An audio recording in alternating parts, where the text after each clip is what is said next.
There is nothing more important than getting your sleep schedule on point. Nothing is better at restoring your energy, keeping your hormones in balance, repairing your system than a good night's sleep. So I take this very seriously, and I always, whenever I see a good article come across my desk in regards to getting your sleep on point, we gotta talk about it. And we got a nice easy top 5, okay? A top 5 causes of sleep disorders plus healthy ways to improve slumber. All right then, I'm down for this. I'm down for it. Insomnia is a common sleep disorder affecting memory and concentration. Can make you sleepy during the day, and it also increases the risk of many diseases. What are causes of insomnia and how can it be improved? And a lot of people say, I have insomnia, but then they go to bed looking exactly like that. Like, come on now, you don't have insomnia, you're just addicted to your phone. Sleep is critical for overall health. Good sleep improves brain performance, mood, and physical well-being. In a 2021 April article published on the website News in Health, Dr. Kenneth Wright Jr., a sleep researcher at the University of Colorado, stated that everything from blood vessels to immune system uses sleep as a time to repair. Lack of sleep regularity raises the risk of many diseases and disorders, including heart disease, stroke, obesity, and dementia. Everything, just about everything we talk about on the channel can be helped in some form or fashion by making sure you are sleeping correctly. People with insomnia may have trouble falling and staying asleep, or getting good quality sleep. According to a review of studies published in the American Journal of Managed Care in 2020, approximately 30 to 40% of adults in the United States report symptoms of insomnia every year. So, what are the 5 causes of insomnia? Deficiency in key nutrients, key nutrition, all of that stuff. And also adequate hydration so you don't have a mush mouth. Anyways, sufficient nutrient intake is essential for sleep. A study published in Nutrients in October of 2019 found that insufficient take of key nutrients such as calcium, magnesium, and vitamins A, D, C, and E, oh, interesting, are associated with sleep deficiency problems. In a 2017 Harvard University study, also concluded that dietary quality and intake of specific nutrients could impact regulatory hormonal pathways. Here we go, which affects sleep quality and quantity. Caffeine and alcohol. Caffeine is a stimulant that keeps people awake.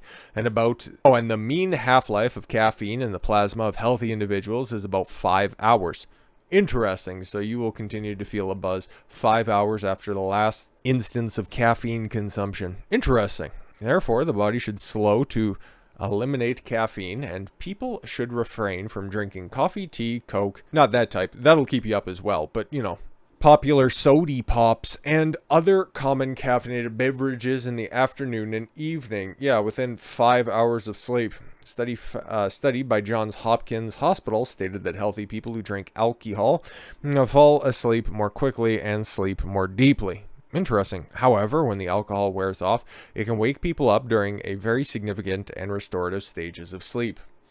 Would that be a stimulus in order to evacuate the bowels because of the alcohol? Because you need to relieve your bladder? Is that what we're looking at? Alcohol can also worsen sleep apnea symptoms, and if regularly, increase the likelihood of sleepwalking, sleep talking, and memory problems. Yo, interesting.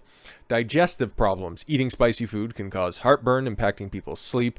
When lying down, acid reflux worsens. With sleep apnea, the symptoms may worsen if the backed up acid irritates the airway. High protein foods like steak and chicken also disrupt the sleep because it takes a long time to break them down. Interesting. Also avoid aged or processed cheeses for the same reason for breaking down. Contain tyramine that triggers the release of norepinephrine, which may stimulate the brain. Interesting. It's normally recommended, and it's a standard that I pretty much adhere to, about 3 hours before you go to bed. That's when you should stop consuming food. That gives you enough time to process everything out. Not ideal for, some people that are on condensed schedules, but if you want proper digestion, That's my recommendation, of course. Use electronic devices before beds. There we go. A survey by the National Sleep Foundation in 2011 found that 9 out of 10 Americans reported using technological device 1 hour before bed. Blue light is part of visible spectrum that is important in keeping the body alert during the day and inhibiting melatonin secretion, which makes it difficult to fall asleep and affect sleep quality. I would argue, even though it's fourth on the list here, that's probably number one for reasons that people report intermittent bouts of insomnia.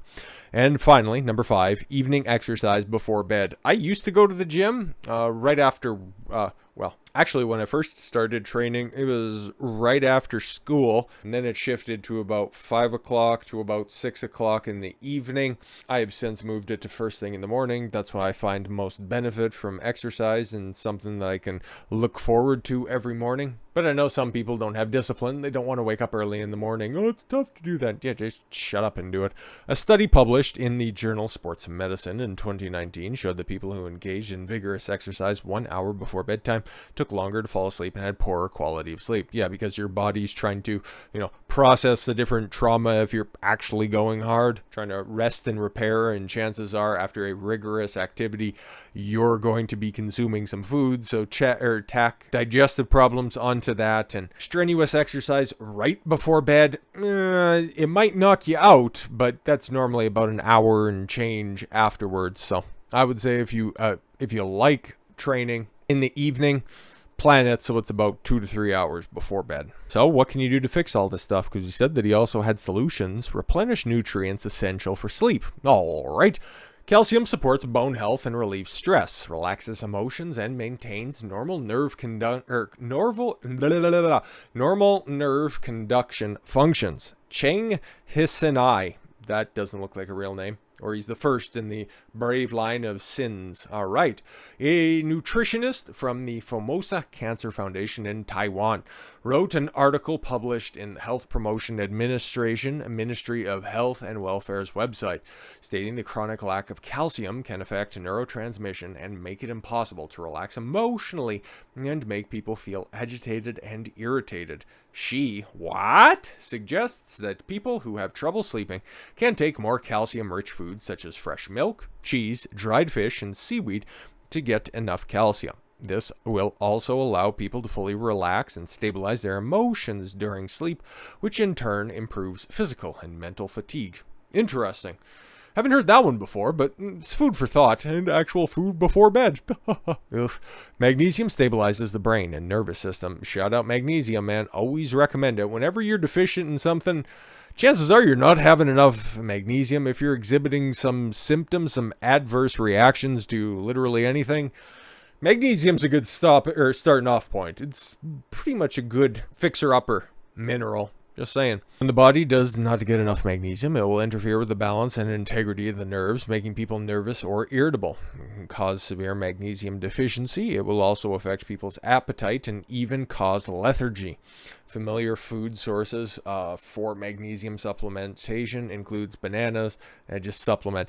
Basically, I always recommend supplementing magnesium biglycinate as opposed to the other alternatives, which could be harder in your digestive system or just end up getting neutralized by its pairing agent. And looking at you, magnesium citrate. Being said, the vitamin B complex, including 1, 2, 6, 12, folic acid, and nicotinic acid, is crucial for the body's energy metabolism and neurotransmission functions. All right, so vitamin B complex, magnesium, and calcium is what you're looking at.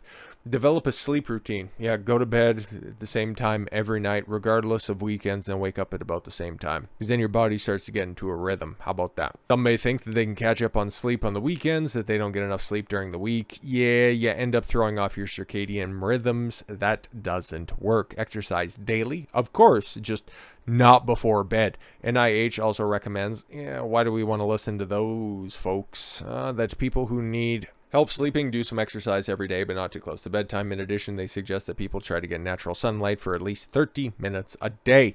Yeah. Couple that with all of the benefits that you get from just regular daily exercise, and you got something there. Create a healthy sleeping environment. A nice cool area, quiet area, dark area. Sleep Foundation suggests people can sleep better by improving their bedroom environment and sleep-related habits, such as having a comfortable mattress and bed for keeping the bedroom dark and quiet, silencing the cell phone, also keeping it out of the room as well, because there's other studies that you have magnetic waves put off by those pieces of equipment, but that might be just a little bit too highfalutin for some people, but take it with a grain of salt. Silencing the phone, reading a book, listening to music, or doing other relaxing activities such as taking a warm bath, foot bath before bed can induce sleep. Lie down in the bed only when you want to sleep. Yes, exactly. And finally, number 5, use sedatives, sleeping pills only as physician directed. Guan Meiju, director of pharmacy at the Taipei City Hospital, the ZX branch, how about that, wrote an article published in the Taiwan Food and Drug Administration site to remind people who have suffered from sleep disorders for more than a month that they have their daily life significantly affected to seek professional assistance from a doctor immediately. Take your pills under doctor supervision, of course, and that also includes melatonin. You don't want to get hooked on that because your sleep quality will just get buggered, as well as your hormonal release schedule. Don't mess around with that type of stuff.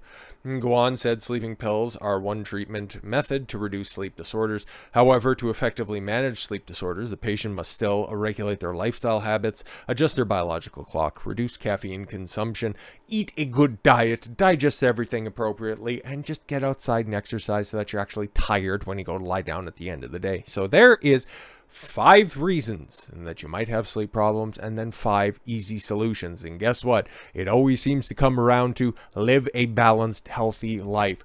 You can't make this stuff up, folks. So with all that said, thank you all very much for the gift of your time. I've been Don Consuelo. I want you to follow your gut and get after it. Take care, everyone.